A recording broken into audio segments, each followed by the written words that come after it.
To give my son his older son's old gaming computer because his older son's getting a new one. And my son wanted one for Christmas. And I really didn't want him to have it. I had reservations about him getting a computer. I think he's a little too old, too young. He's only 9.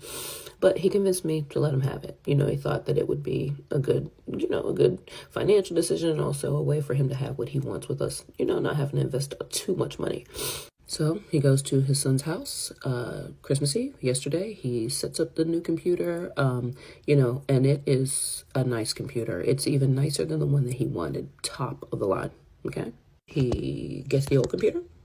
He brings it back. We have a dinner to go to. So we go to dinner. At dinner, we're discussing, I bring up like, okay, so what's the plan? Because we had discussed it prior about a week ago. And the plan was we were going to put it together, make sure his stuff was ready the night before while he was sleeping so he could wake up and play with his stuff. However, when I bring it up now, he's saying that, we could just do it in the morning and blah, blah, blah, blah, blah. He doesn't feel like doing it now. His family's in town. He wants to have some drinks with them, whatever. Okay. That was just not sitting well with me at all. That was not the plan. This is my son. I wanted him to wake up and enjoy his stuff just like his son gets to wake up and enjoy his stuff. Actually, his son has been enjoying his stuff since yesterday, the day before Christmas. Okay. So I get upset and I'm like, why does my son have to wait on enjoying his Christmas stuff because you want to be lazy all of a sudden? So since he didn't like what I said about being lazy, he says, well, why don't I just not give him the computer then? So we are at a dinner. We are at a girlfriend's house eating dinner when this happened. So I have to pull together. And in my mind, I'm trying to figure out, okay, how am I going to handle this? So I'm like, I'm going to get back to the house and I'm just going to put the computer disc together and just so he can have something to, because he had nothing else. This was his big gift. Like the other stuff was to supplement the computer. Okay. So I get home. I start putting stuff together. I'm a wreck. I'm an emotional free wreck. Okay. I start, I pull out the computer stand desk and I start, trying to put it together. And he says, as he sees me doing it, he's like, I don't know what you need a computer desk for when you ain't got no computer. I put the computer stand together. I put the chair together. And, I'm like, okay, I'm just going to have to tell him some story about how it didn't come. And I'm just going to have to go, tell him we're just going to have to go first thing in the morning, when the stores open back up to get you a computer, I'm sorry, come up with some lie. And I was hoping that, I was really hoping that I would wake up in the morning and he would still have that computer on that computer desk, like realize that what he said, what he was doing was wrong, even though my pride didn't even want it. But I did not want I wanted more for my son to not wake up to nothing for Christmas. So I was up all night. I was tired. So I was the last one up. So he comes in the room and he's like, are you going to get up? Your son's up. I go look in the room. There is nothing on the computer stand. Nothing on the computer stand. I say all this to say, obviously this isn't going to work out. But I just need you to understand, like, do not play with nobody's kid. Disgusting. Right? That was a disgusting move. But this is the thing where women don't understand, right? When I say, or other men say, we hold women accountable, it's because why do you choose these type of men? You allow these men to treat you how they treat you. When he said, maybe he doesn't get a computer, you should have just left him there. You should have said, we're broken up. You should have said, that's it. That's the end. Because I can tell you this. I can guarantee you this. For most women that deals with men like this ain't the first time. This ain't the first time that he pretty much made you less of a priority. That he put you in the back burner. This ain't the first time. Women ignore these things. The women ignore these red flags. And they continue on with it. Because at the end, she woke up to a house with him. Because he woke her up. Right?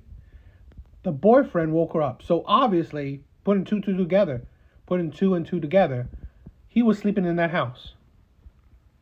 Why would he still be sleeping in that house? Why would she still be in that house with him? This is the thing where we say this, right? We can't change people. All we can do is the things that coincide with us, right? into what you can do, right? You can only control your own actions. You can't control other people. When other people treat you terribly, well, what you gotta do? Leave. This is where you have to hold yourself accountable. You stayed, so he treated you like how he thought he could treat you, because he think that you wouldn't leave him. That's the thing where we say, a lot of men say it's accountability. Why we hold women accountable, because if women don't see it, but it's men wanting better for women, choosing better men. I can't believe this is the man you shared your bed with, where obviously he didn't value you, nor did he value your son. And I guarantee it's not the first time. It is not. But because women like this will do this continuously, will stay with men that treat them terrible. Okay, would not choose men that will treasure them. She's a good-looking woman. I guarantee you she has plenty of men that would treat her better. But she chose this type of man. And women do this continuously. Choose terrible men. And then blame what? Blame all men. I said it again. That man was terrible. He's a piece of shit. For treating someone he loved like that. Okay? And treating the child of someone he loved like that. But at the end of the day, men like that won't change. Men like that, you can't expect to change. But what you got to do is you have to put yourself as a priority. You have to understand the situation. You shouldn't be with that man. When he said what he said, you should have left that party or stand up and said, we're done. Standing up for yourself. That's the thing. I honestly believe having accountability is strength, right? Because you recognize the situation. You recognize yourself, right? You're not going to put up with the BS.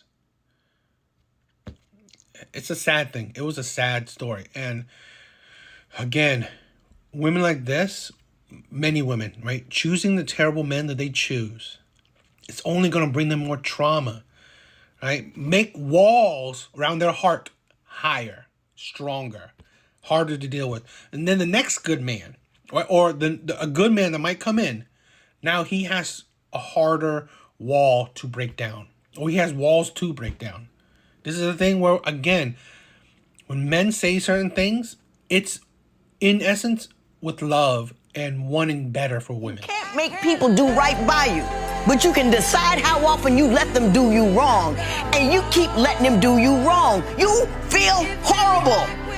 You are never secure, you're never happy, and you continue to choose it because you're too afraid to take that move. But if you're afraid you'll never get another dude, isn't it better to be happy and whole and feel good about yourself by yourself than it is to feel low and degraded and unloved? You should watch that whole clip because she was on fire, right? She was on fire. But just what she said is why I believe most men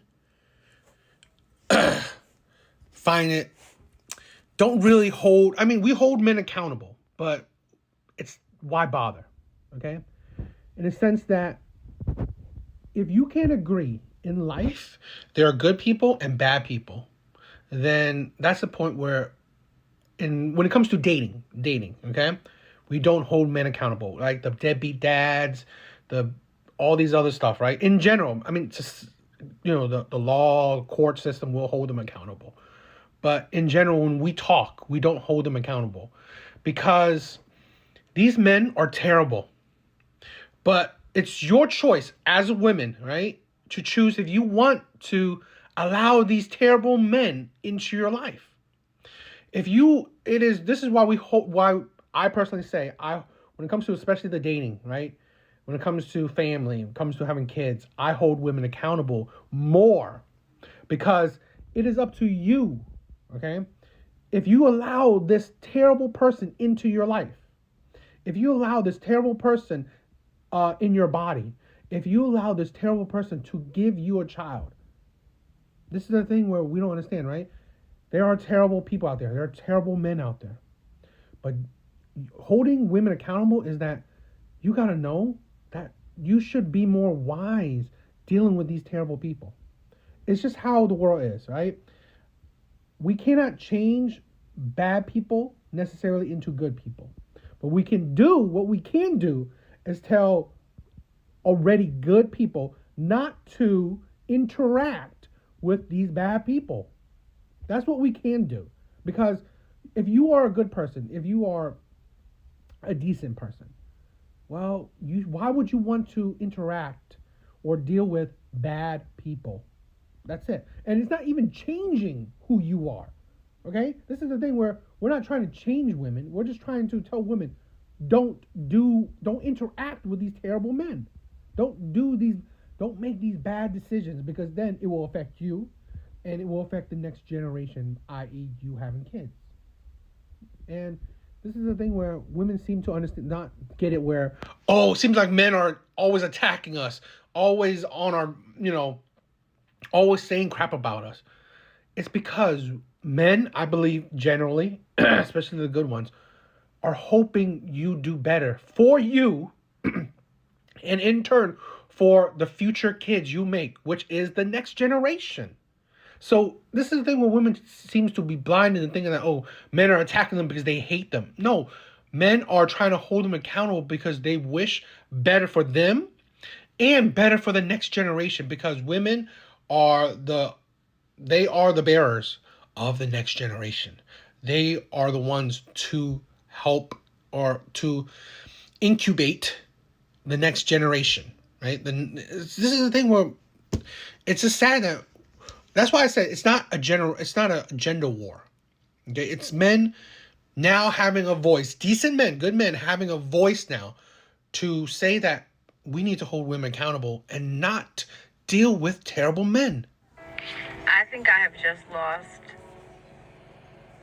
the one person that I prayed for. All because of my self-sabotaging tendencies. God forbid I actually accept good things that are happening to me, because I'm so used to it being a mess. I'm so used to it being toxic. And here I am in the face of a non-toxic situation, in the face of a God-fearing man, in the face of a family man, an amazing person. Here's like a controversial theory, right? I think dating for women is easy. You will always find a man that wants you, that wants to be with you, that wants a relationship and all the stuff, right? I believe every majority of women, at least, have found a man that in their past, their dating history, right? Have a man that, a man or maybe a couple men, right? That would have been what they essentially asked for, right? Would have been essentially the commitment minded, as close to perfect as you can get, right? No one's perfect, but I'm saying perfect in like, this man wants to marry you, this man is faithful, he's commitment minded, he would be a good father, he would love you and treasure you. But I think a lot of women, right, with their state of mind is that they can't accept, and like she said, self-destructive, right? They can't accept certain men because these men are not perfect or not close to it. Not truly close to it, right? Where let's say his looks are lacking, his finance is lacking, or whatever. Name a character that's lacking, name a trait that's lacking. He doesn't have it. So women will perceive that, you know what? I can get better. There is better out there. So although this man might not be a red flag, or he doesn't have a whole lot of traits or things that I dislike, I feel like I can get better. I feel like there's better out there for me. This man is not enough for me. So essentially, they move on. They don't spend the time enough to really see every aspect of him, because you always see certain things that you don't like maybe, I don't know, height or something shit like that, right? Or like he's not making enough for you. So you ignore other aspects because there are certain aspects that are just a no for you, which is whatever, fine. But then you, down the road, years later or whatever, you think about, why are there no men that are commitment minded, that wants to get married, and that will be faithful, that will be a good father? I would say that there were. You just didn't want them. You just thought you could do better. You just thought that this man isn't perfect enough, or isn't good enough, or didn't have these other qualities that you also want in a man. That's why I think a lot of times women are self-destructive.